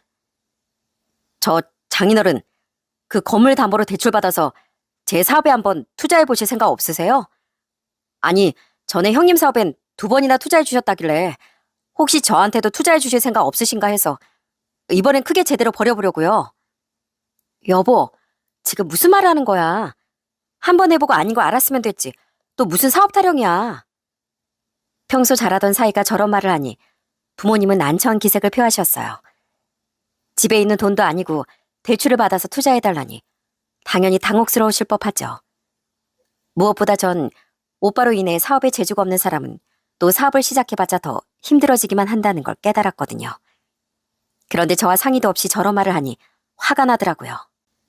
더 화가 났던 건 그럼에도 불구하고 가면 갈수록 더 노골적으로 친정 부모님께 투자를 요구하던 남편의 태도였습니다. 솔직히 저희 집사람보다 형님한테 장인어른 장모님이 도움을 더 많이 주셨잖아요. 자식들한테 공평하셔야죠. 저 지난번 사업에서 정말 많이 배웠어요. 이번엔 정말 성공할 수 있는데 한 번만 어떻게 안 될까요? 진짜 이 인간이 뭘 잘못 먹었나 싶더라고요. 당연히 그날 집에 와서 전 남편을 아주 쥐잡듯이 잡았습니다. 당신 우리 부모님이 우스워? 뭐 우리 부모님한테 돈 맡겨놨어? 집 마련해 주셨으면 넘치게 해주신 거지. 대체 뭘 더 바라는 거야? 그리고 내가 말했지. 당신은 사업에 재능 없다고. 그런 말 좀 하지 마, 서운하니까. 그리고 난 장인 장모님께도 진짜 서운해. 두 분 마음 약해서 형님한테 그렇게 다 퍼주신 거라며. 그래서 나도 좀 조르면 도와주실 줄 알았더니 역시 사위랑 자식은 다른 건가 보지? 이제 보니 이 인간이 저희 부모님의 약한 마음을 일부러 이용하려고 한 거더군요. 너무 기가 찼던 전 남편을 방에서 내쫓아버렸죠. 그 뒤 2번 더 저희 부모님을 설득하는 데 실패한 남편은 완전히 삐져선 친정에 잘 가지도 않으려고 했습니다. 당연히 저와는 사이가 갈수록 나빠졌고요. 그리고 시간이 갈수록 사이가 나빠진 건 저와 시댁 식구들도 마찬가지였어요. 평범한 형편이었던 시댁엔 시부모님과 바람을 피워 아이가 없을 때 이혼당했다던 남편의 누나, 이렇게 셋이 살고 있었어요. 남편에겐 여동생도 있었는데 결혼한 후 먼 서울에서 살고 있었죠. 작은 시누이 내외는 시댁에 자주 내려오진 않았지만 착한 사람들이었는데요. 반면 시부모와 큰 시누이는 좀 교활하고 탐욕스러운 사람들이라는 인상을 받았습니다. 그래도 그들은 처음엔 제게 잘해줬었어요. 솔직히 며느리가 시댁에 와서 일하는 걸 당연하게 여기며 시집살이도 좀 시키긴 했지만 그건 뭐 그냥 대충 넘길 수 있는 일이었죠. 그런데 남편이 사업을 할 무렵부터 시부모가 자꾸 이런 말을 하는 거예요. 사돈 어른들은 우리보다 연세가 많으셔서 건강도 각별히 관리해야 하실 것 같구나. 혹시 무슨 지병이나 많이 편찮으신 데는 없으시니? 처음엔 시부모가 저희 부모님의 건강을 걱정해 주는 건 줄 알았습니다. 그런데 남편의 사업이 망한 뒤 어느 날쯤엔 대뜸 저희 부모님의 유산 얘기를 꺼내더라고요. 인춘이가 그러는데 사돈 어른들께서 재산을 사돈 총각에게 너무 많이 넘기셨다지? 그럼 뭐 나중에 돌아가시면 남은 유산은 다 너한테 넘기시는 거니? 글쎄요. 두 분이 돌아가시는 일은 먼 일이라고 생각하고 그런 생각까지는 안 해봤어요. 그래도 연세도 있으시고 언제 건강이 나빠지실지도 모르는데 미리 준비하셔야지. 유산 같은 건 나중에 자식들끼리 유산 싸움 날 수도 있잖아. 저기 우리 친척 중에 잘하는 변호사가 있는데 사돈 어른들께 그 변호사 소개시켜드리면 어떨까? 변호사요? 아니, 왜요? 아니, 혹시 재산을 제대로 정리하시기 전에 무슨 일이라도 나면 골치 아파지니까 지금 미리 유언장을 쓰시거나 너희 앞으로 건물 정도는 증여해 놓으셔도 괜찮잖니. 그럼 너희 형편도 좀 넉넉해지고 겸사겸사 우리 인춘이 새 사업도 일찍 시작할 수 있을 테고 그러게 형편이 좋아지면 나중에 우리가 늙었을 때 도움도 좀 줄 수 있지 않겠니? 그래 옳게. 누이 좋고 매부 좋고네. 겸사겸사 옳게 내가 우리 부모님 많이 챙겨주면 나도 떡고물 좀 얻어먹는 거지 뭐. 정말 기가 찼습니다. 자기들이 뭔데 저희 부모님의 사후를 논한답니까? 정말 너무 화가 나더라고요. 죄송하지만 어머님, 아버님, 저희 부모님 재산은 두 분이 알아서 하실 거예요. 오빠에게 많이 주셨던 어쨌든 간에 그건 두 분이 땀 흘려서 버신 돈이니까 제가 서운해할 일은 아니라고 생각하고요. 전 이미 신혼집만으로도 넘치게 감사하고 있어요. 그러니 자식인 저도 관심 갖지 않는 두 분의 재산 이야긴 더는 안 하셨으면 좋겠어요. 형님도요. 부탁드립니다. 부글부글 끓는 속을 부여잡고 전 우선 최대한 차분하게 그들의 입을 막았습니다. 그런데 사람이 좋게 말했더니 그들은 자꾸 누울 자리도 아닌 곳에 발을 뻗으려고 들더군요. 그들은 남편이 저희 부모님께 그랬듯 자꾸만 똑같은 얘기를 반복하더라고요. 저도 더는 참지 않고 그들에게 똑바로 말했죠. 제가 분명히 부탁드렸는데 왜 자꾸 저희 부모님 재산에 다들 관심을 가지세요? 또 왜 세 분이 저희 부모님의 사후를 논하냐고요. 저 정말 기분 나빠요. 그리고 설사 부모님이 저한테 건물을 증여해 주신다고 해도 그 혜택을 저희 부모님이 받지 왜 두 분이 받을 생각을 하세요? 형님은 더더욱 마찬가지고요. 제발 그만 좀 하세요. 아니 옳게. 시댁이 우스워? 어디서 며느리가 감히 시댁 식구들한테 소리를 질러? 우리가 사람이 좋으니까 봐주는 거지. 다른 데 가면 바로 소박 맞아. 시댁 무서운 줄 알아야지. 친정이 좀 사는 것 같아서 여태 좀 대우해줬더니만 어디서 기어올라? 나 왕년에 한가닥 했어. 어디 내 손맛 좀 볼래? 나이가 40이 넘어서 한가닥 하셨던 게 자랑이십니다. 형님은 그렇게 좋은 며느리였어서 바람 피워서 소박 맞으셨어요? 그러자 원래도 성격이 보통이 아니었던 신우인, 시집 식구인 게 뭐 대단한 벼슬인 것처럼 제게 윽박지르더군요. 솔직히 그동안 시부모보다도 앞장서서 제게 시집살이 시켰던 사람이 신우이였거든요. 그래도 초반엔 좀 덜했는데 제가 시부모와 자신의 설득에 넘어오지 않자 제게 점점 더 심술을 부리더라고요. 그 와중에 제게 저런 말까지 하니 저도 더는 못 참겠더군요. 그래서 저도 똑같이 맞받아 쳤더니 신우이가 덥석 제 머리채를 잡는 겁니다. 아! 나요. 놓으라고요. 누군 손 없는 줄 알아요? 아주 개판이었습니다. 저도 열받아 지지 않고 신우의 머리를 죄다 쥐어뜯었죠. 그런데 시부모는 그 일을 가지고 재탄만 하더라고요. 아무리 걔가 그런다고 해도 며느리가 신우의 머리털을 똑같이 뽑아놔? 있는 집 자식이라고 네 부모가 시댁 식구들을 어떻게 대해야 하는지 가르쳐주지도 않고 오냐오냐 키웠어? 그냥 시부모가 하라고 하면 이해하고 건물 하나 좀 받아오면 될걸. 뭐 잘났다고 안 된다 싫다. 하다 이 사다를 만들어? 저희 부모님 저 오냐오냐 키우신 적 없고요. 며느리가 뭐 죄인인가요? 그리고 욕심도 정도껏 부리세요. 저희 부모님 힘들게 일구신 재산을 세 사람이 뭔데 자꾸 군침을 흘리냐고요. 자기 기분 나쁘다고 손부터 나오는 형님 가정교육부터 어떻게 시켰는지 곰곰이 되돌아보세요.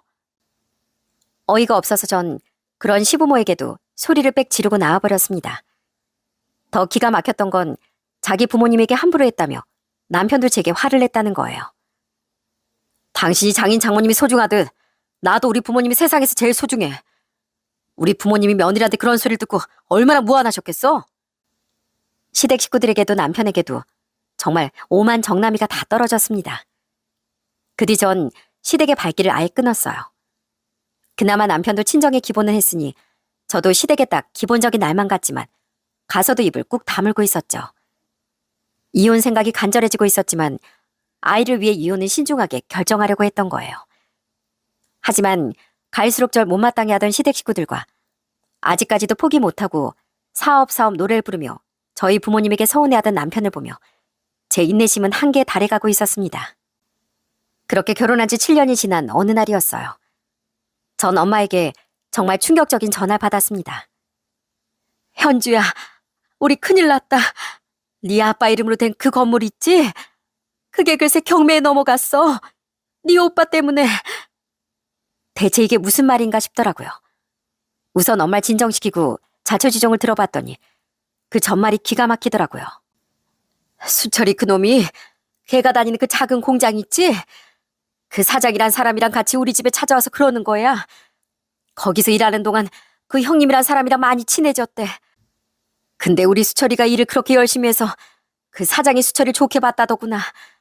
그래서 이번에 자기가 사정이 있어서 공장을 정리하고 해외 이민을 가야 하는데 수철이한테 그 공장을 싸게 넘겨주기로 했다는 거야.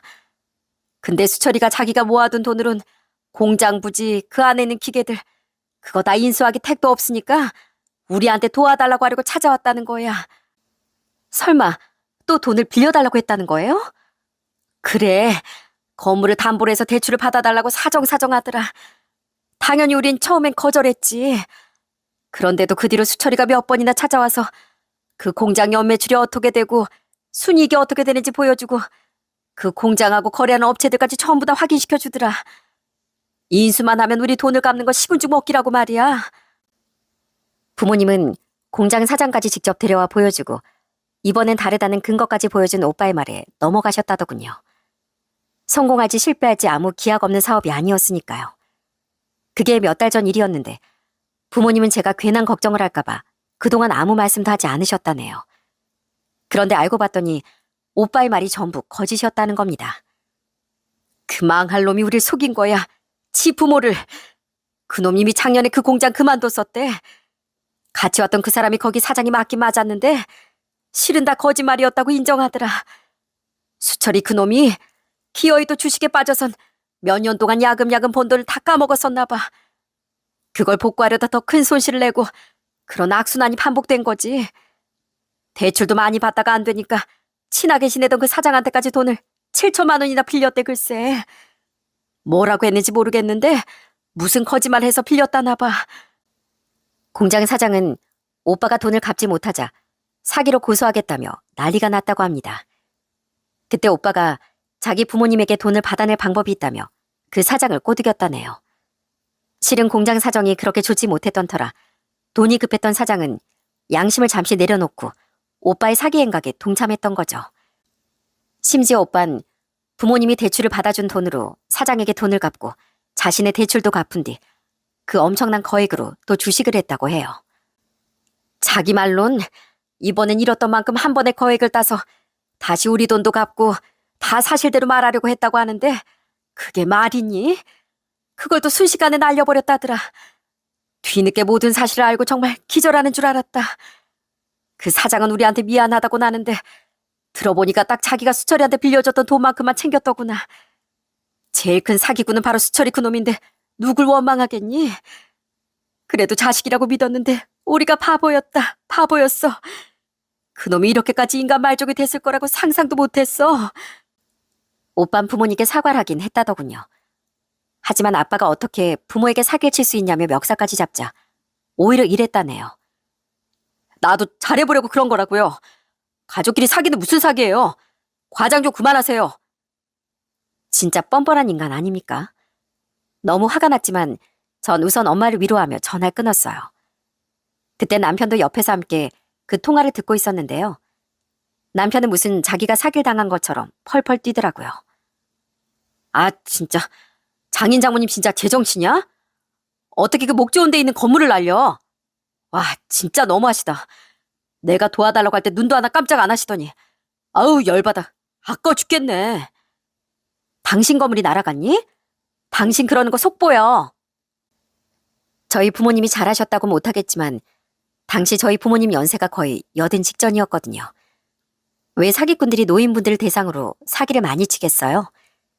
총기가 젊으실 때와 다른 걸 아니까 그런 거겠죠. 저희 부모님도 오빠가 하도 그럴듯하게 설득을 했다 보니 판단력이 흐려지셨던 거예요. 그 와중에 건물이 아깝다며 날뛰는 남편을 보는데 솔직히 속이 뻔히 보여 곱게 보이지 않더라고요. 전 얼른 부모님을 위로해드리기 위해 친정으로 달려갔는데 남편은 분이 안 풀린다며 같이 가지도 않았죠. 엄마 아빠 이젠 제발요. 네? 오빠한테 약해지시는 것도 정도가 있어야죠. 오빠가 잠시 나와 정신 차린 줄 알았던 우리가 바보였어요. 이젠 우리 오빠 끊어내요. 네? 안 그래도 2번 다시 여기 오지도 말라고 악을 썼다.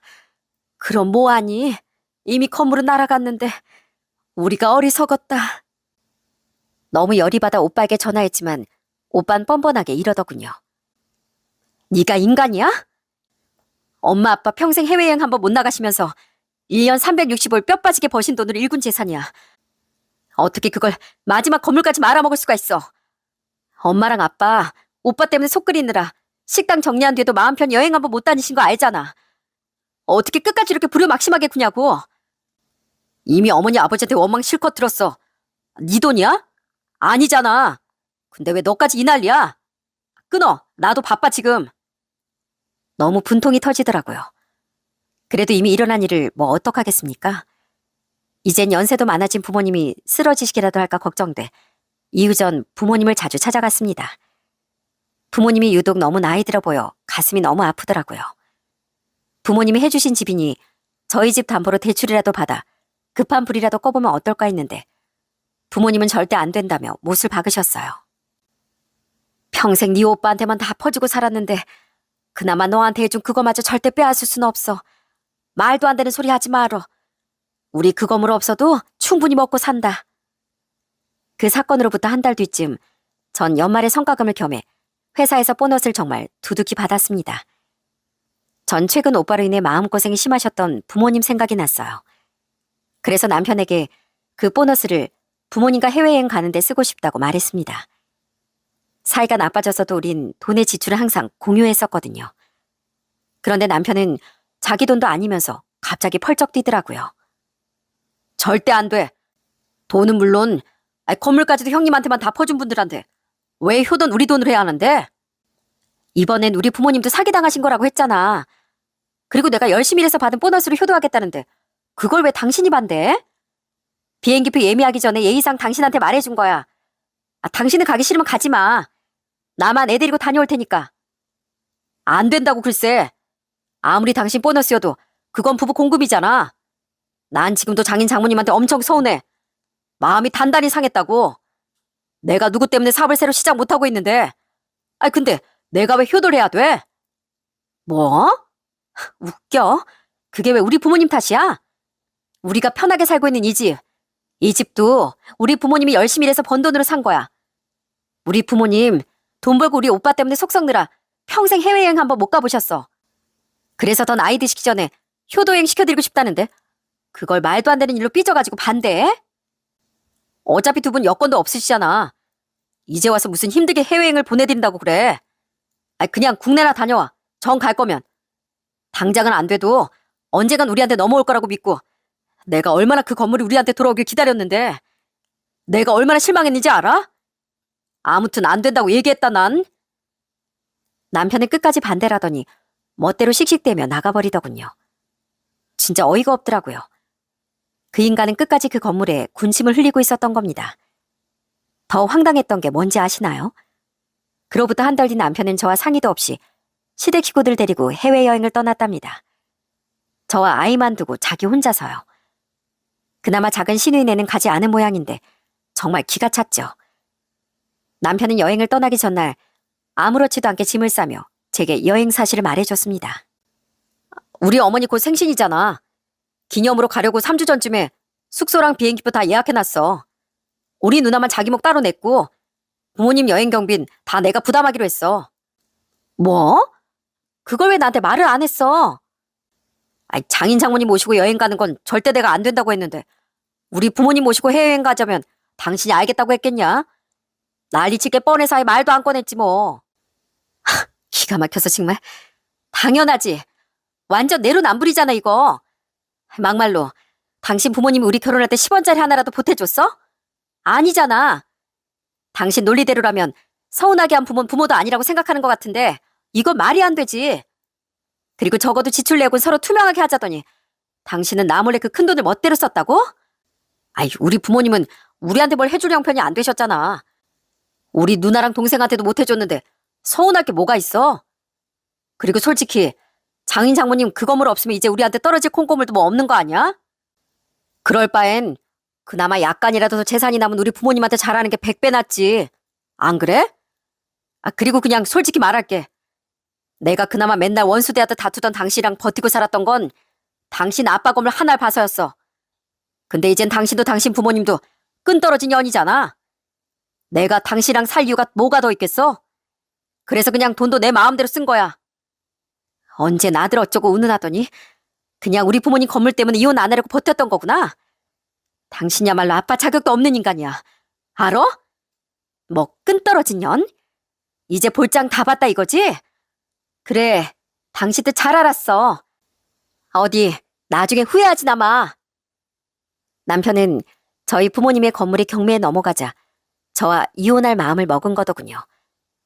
진짜 사람이 비열해도 저렇게 비열할 수 있나 싶었죠. 그런데요, 남편이 모르는 게 있었답니다. 저희 부모님의 건물은 제가 효도여행 이야기를 꺼낸 직후 다행히 위기를 넘기고 경매가 취소됐었어요. 고모와 작은 아빠가 돈을 최대한 끌어다가 부모님을 도와주셨거든요.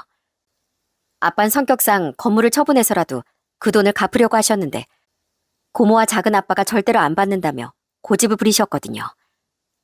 형이 아니었으면 우리 인생은 없었어. 우리가 이만큼 성공해서 자식들이랑 잘 사는 건 다 형 덕분이야. 그러니까 그 은혜 지금 우리가 갚는 거야. 그때 두 분의 마음 씀씀이에 부모님은 눈물을 쏟아내셨습니다. 또 전 한 달 전 남편의 말을 무시하고 부모님과 해외여행 계획을 세웠었어요. 남편이 하는 말을 들어보니 더는 남편에게 최소한의 존중을 해줄 필요성도 못 느꼈고 솔직히 저도 그때 이혼을 마음먹었었거든요. 그동안 전 조용히 변호사를 알아보고 이혼 얘기 꺼낼 시기를 보고 있었죠. 저는 2달 뒤로 부모님과 함께 여행 갈 비행기 티켓도 예약해뒀습니다.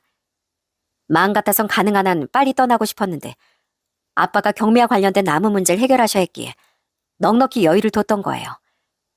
마지막으로 남편이 알면 배 아파 뒤집어질 사실이 있었습니다. 아빠는 경매가 취소되고 고모와 작은 아빠가 건물을 팔아서라도 아빠가 돈을 갚는 걸 결사반대하자 건물을 제 앞으로 증여해 주셨어요. 우리가 가지고 있어봤자 네 오빠가 호시탐탐 노리기나 할 거 아니냐. 어차피 나중에 그 건물 네게 주려고 했는데 그냥 이참에 일찌감치 증여해 주마. 그게 안전해. 부모님은 오빠가 아예 손도 대지 못하게 술을 쓰셨던 겁니다. 그렇게 건물을 탐내던 인간이었으니 그걸 알면 얼마나 배가 아팠겠어요. 남편은 아무것도 모른 채 룰루랄라 해외여행을 떠났죠. 전 남편이 여행 가 있는 동안 남편의 짐을 전부 이삿짐을 맡아주는 컨테이너 박스 업체에 맡겨버렸어요. 그리고 저도 집을 금매로 내놓고 친정 부모님의 집으로 들어가 버렸고요. 부모님은 제 이혼 이야기를 각오했다는 듯 덤덤히 받아들이며 절 위로해 주시더라고요. 전 당연히 집의 비밀번호도 바꿔뒀는데요. 남편에겐 헛걸음이나 한번 하라는 마음으로 말도 안 해줬습니다. 역시나 3박 4일 뒤 여행에서 돌아온 남편은 제게 전화를 걸어 난리를 치더라고요. 뭐? 짐을 다 빼고 멋대로 집도 내놨다고? 상의도 없이 그러는 게 어딨어? 이혼하자며. 그 집은 내 집이고 그래서 내 멋대로 정리한 건데 뭐 문제 있어? 내 마음이지. 아니, 애 낳고 7년이나 같이 살았으면 이 집에 내 지분도 있는 거지. 그건 변호사 통해서 한번 싸워보고 그래봤자 당신 지분이랄 것도 없을 거야. 당신 사업한다고 돈 엄청 말아먹었던 거 기억 안 나? 그리고 그 뒤로 나보다 벌이도 더 적었잖아. 그럼 당장 나더러 어디로 가라고. 비리 많이 나지. 힘들게 캐리어 끌고 왔는데 순 헛고생했잖아. 그래? 미안하게 됐네. 당신 부모님 집으로 가. 당신 자기 가족 되게 좋아하잖아. 난 우리 부모님 집에서, 당신은 당신 부모님 집에서 살면 딱 되는 거 아니야? 나랑 살 이유가 없다며. 그래서 빨리 정리해줬는데 뭐 문제 있어? 아무리 그래도 이렇게 갑자기 그러면 어떡해. 일단 끊어. 내 짐 어디 맡겼는지 그거나 문자로 보내. 전 일부러 남편을 실실 약 올렸습니다. 이후 전 변호사 사무실을 찾아가 본격적으로 이혼 준비에 돌입했어요. 그리고 양육권 문제와 이런저런 문제를 해결하기 위해 남편이 해외여행에서 돌아온 지 2주 뒤 남편을 만났죠. 그때 제가 남편에게 뭘 보여줬는지 아십니까? 이게 어떻게 된 거야? 우리 부모님 건물 경매 넘어간 거 취소됐어. 친척들이 도와주셨거든. 착하게 살면 그렇게 언젠간 복으로 돌아오는 건가 봐. 그리고 부모님이 그 건물 나한테 증여해 주셨어. 얼마 전에 증여 과정 다 마무리돼서 이젠 완벽한 내 건물이야. 여기 내 이름 보이지? 그렇게 건물 노래를 불렀는데 아쉬워서 어떻게 한대? 뭐 우린 이제 남남이 될 거니까 당신 밤에 입을 좀 차겠다. 제가 남편에게 보여준 건 바로 등기부 등본이었어요. 이혼하는 마당에 남편이 구질구질하게 매달리면 어쩌려고 그런 걸 보여줬냐 하실 수도 있겠지만 전 바로 그걸 노렸던 거예요. 좀 귀찮아질지언정 저희 부모님을 그리고 절 돈으로만 보고 하찮게 여겼던 남편이 제게 빌빌거리는 꼴을 꼭 보고 싶었거든요. 남편은 엄청나게 당황해 말을 잇지도 못하더라고요. 아니, 그걸 왜 나한테 말을 안 했어? 어차피 난 당신이 우리 부모님 모시고 절대 여행 못 간다고 난리치던 날에 이혼하기로 결심했거든. 그 뒤로 상황은 보고 있었는데 고맙게도 당신이 먼저 이혼하자고 해주더라. 아무튼 이건 이거고 우리 이혼은 그대로 진행될 거니까 헛꿈 꾸지 말고 그냥 약오를 하고 보여준 거야. 아니, 이런 말이 달라지지. 난 몰랐잖아. 알았으면 뭐. 처가가 돈이 있으면 잘하고 없으면 부모 취급도 안 하는 인간이랑 난 더 살 생각 없어. 염치를 밥 말아먹은 당신도 당신 가족도 전부 꼴도 보기 싫다고. 이 건물은 내 특유 재산이라 당신 목은 일도 없는 거 알지? 어디 앞으로 땅을 치고 후회 좀 해봐. 정말 속이 다 후련하더군요. 그리고 역시나 그때부터 남편은 절대 이혼 못한다고 억지를 쓰기 시작하더라고요. 저희 부모님 집에 찾아와 저와 저희 부모님 앞에서 정말 애걸복걸을 하더라고요. 장인어른, 장모님, 제가 그동안 두 분께 무례했다면 정말 죄송했습니다. 원래 사람은 욕심에 약한 동물이잖아요. 눈앞에 너무 큰 유혹이 있다 보니까 제가 정신을 못 차렸던 것 같아요. 건물이 경매에 넘어갔다는 얘기를 들었을 때 그만큼 실망도 컸고요. 근데 앞으로는 정말 괜한 욕심 부리는 일이 없을 겁니다. 저 한 번만 용서해 주세요. 건물 경매가 취소된 걸 알고 손바닥 뒤집듯 태도가 바뀐 사람을 어떻게 믿으라는 건가? 우린 이제 우리 아들이든 자네든 지긋지긋하네. 우리 딸이라도 편하게 살 수 있도록 그만 구질구질하게 굴게. 여보, 우리 아들 생각해봐. 어? 부모가 이혼하면 애가 받을 상처가 어떻겠어? 그렇게 애를 생각하는 분이 나한테 먼저 갈라서자 가셨어요? 기억 상실증이니? 당신이 먼저 말 꺼낸 이혼이라는 거 잊지 좀 마. 그리고 좀 가. 우리 집에 좀 들어가게. 확 경찰 불러버린다. 당연히 남편의 애원은 씨알도 먹히지 않았죠. 그리고 더 웃긴 건 시부모와 큰 시누이까지 제게 전화를 걸었다는 거예요. 그런데 받아봤자 목적이야 뻔하지 않았겠습니까? 쌍욕을 하거나 이제 와서 매달리거나 뭐 둘 중 하나였겠죠. 그래서 전화를 받지 않았더니 시모가 이렇게 문자를 보내왔더군요. 예, 너 사람 기만하니? 돈 좀 있다고 사람 이렇게 우습게 만들면 돼? 애초에 네가 건물 경매 취소된 거 말을 안 해서 우리 아들이 그런 거잖니? 쌍방 잘못이니까 잘 화해하고 이혼 다시 생각해봐. 애를 생각해야지, 애를. 네, 바로 애를 생각해서 이혼하는 거예요. 그리고 사람을 돈으로만 보는 사람은 저도 더는 사람으로 보이지 않아서요. 아주머니 아들도 아주머니 가족도 전부 다요. 앞으로는 양심 좀 챙기고 사세요. 전 이렇게 답장을 하곤 시댁 식구들 번호를 전부 차단해버렸습니다. 작은 시누이와는 따로 연락을 하진 않았지만 어쨌든 친한 사이도 아니었으니 상관없었고요. 이후 저와 부모님은 아이를 데리고 예정대로 아주 행복한 해외여행을 떠났습니다. 알턴이 갔던 남편과 시댁 식구들과도 곧 작별이라고 생각하니 비행기를 타고 있지 않아도 나는 듯한 기분이더라고요. 그리고 처음 나가본 낯선 해외를 내내 신기한 듯 구경하시던 부모님을 보니 그렇게 뿌듯할 수가 없었어요. 그때 다짐했습니다. 남편과 시댁 식구들에게 시달리느라 허비한 시간만큼 앞으로 제 부모님께 2배, 3배 더 효도하며 살겠다고요. 이후 해외여행에서 돌아온 뒤 전 이제와 이혼을 안 하려고 발버둥 치던 남편 때문에 이혼 소송에 돌입했습니다. 그리고 그렇게 길지 않은 싸움 끝에 전 이혼에 성공하고 양육권도 가져올 수 있었어요. 재산 분할도 자기가 바랐던 것의 발톱의 때만큼도 가져가지 못했고 남편이 제게 다달이 양육비도 지급해야 한다는 판결을 들은 남편의 얼굴은 완전히 울상이더라고요. 정말 고소했죠. 아, 어디 참기름이 쏟아졌나? 고소한 냄새가 아주 진동을 하네. 마지막으로 이렇게 비아냥대며 남편을 스쳐 지나왔더니 그놈도 약이 올랐는지 얼굴이 벌개져 있더라고요. 그 뒤 시간 1년 반 정도 흐른 지금 전 아이와 부모님과 아주 잘 살고 있습니다. 우선 부모님이 해주셨던 제 집이 팔린 뒤 전 부모님과 상의해 그 돈을 고모와 작은 아빠께 나눠드렸답니다. 두 분이 도와주신 금액에 비하면 부족하지만 제발 이거라도 받아주시길 바란다면서요. 끝까지 거절하던 두 분은 하는 수 없다는 듯 그 돈을 받으셨죠. 전 지금 부모님이 물려주신 건물의 월세를 부모님께 전부 드리고 있습니다.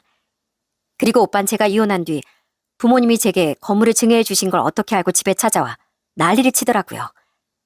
그리고 그때 아빤 아주 차가운 표정으로 오빠에게 으름장을 놓으셨죠. 우린 그래도 네가 자식이니 마지막 은혜를 베풀어 줬다. 널 사기로 고소하지 않은 거.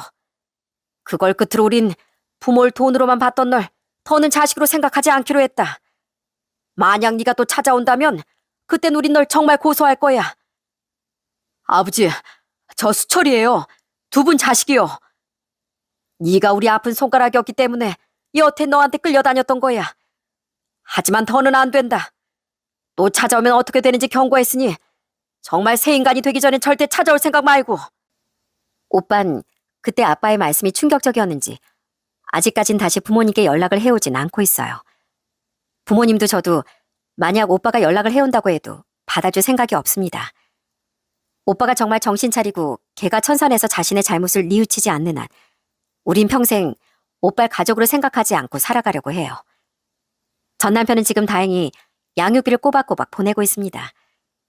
면접 교섭권 때문에 아이도 한 번씩 전 남편에게 보내고 있는데 아직 아이가 어려서 그 과정에서 전 남편의 얼굴을 한 번씩 봐야 했어요. 제가 아이를 데려다 줘야 했으니까요. 전 남편은 아직 자기 부모 집에 얹혀 살고 있는 것 같은데 절 볼 때마다 미련이 아주 뚝뚝 떨어지곤 하더군요. 하지만 제가 자신을 벌레 보듯 바라보는 걸 알고 차마 용기를 못 내는 것 같더라고요. 앞으로 그 인간이 미련의 밑자만 보이면 전 날카로운 말로 주제 파악을 제대로 시켜줄 생각입니다. 제 사연의 내용은 여기까지예요. 이렇게 지금 부모님은 너무 아픈 손가락이라 차마 놓지 못하고 오래도록 붙들고 계셨던 오빠를 드디어 포기하셨답니다. 제 앞에선 티내지 않으시려고 애쓰시지만 가끔 두 분 모두 오빠를 떠올리며 몰래 눈물 지으신다는 걸 잘 알고 있어요. 그런 부모님이 조금이라도 편안한 노후를 보내실 수 있도록 전 부모님 곁에서 최선을 다해 살아가려고 합니다. 저희 아들을 바르게 키우면서 말이죠. 제가 그렇게 길지 않은 인생을 살면서 느낀 게 있는데요. 그건 사람보다 돈의 가치가 높다고 생각하는 사람들이 생각보다 많다는 겁니다. 그런 잘못된 가치관을 가졌기에 누구보다 소중히 해야 할 사람, 내 가족을 돈으로만 볼 수 있는 거겠죠. 자신의 행복을 위해선 돈이 더 중요하다고 생각했으니까요. 하지만 유명한 말이 있죠.